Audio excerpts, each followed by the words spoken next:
Some years ago, I had a problem in my home. There was a crack on the wall in my bedroom. There was a crack on the wall in my bedroom.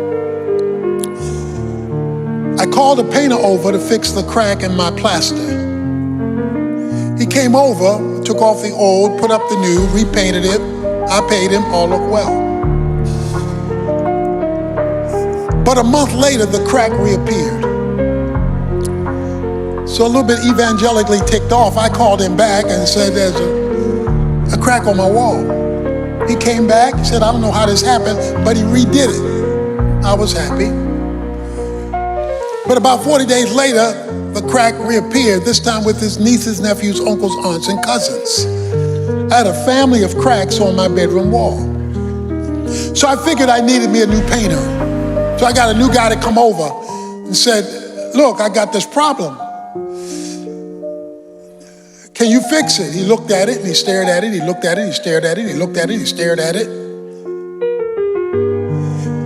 He said, I'm sorry, I can't help you. I said, but wait a minute, isn't this what you do? He said, it's what I do, but I can't help you. I said, well, why can't you help me? He says, because you don't have a problem with cracks on your wall.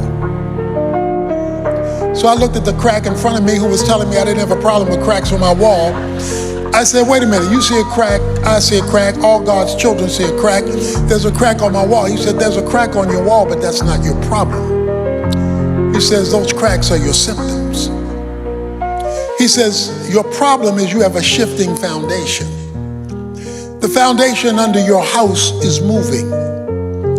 So what you see on your wall are symptoms of a deeper problem.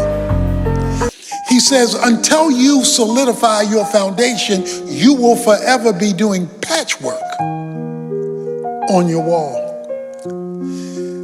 Today, there are all kinds of cracks in our relationships. Divorce has become normalized not only in the culture, but in the kingdom.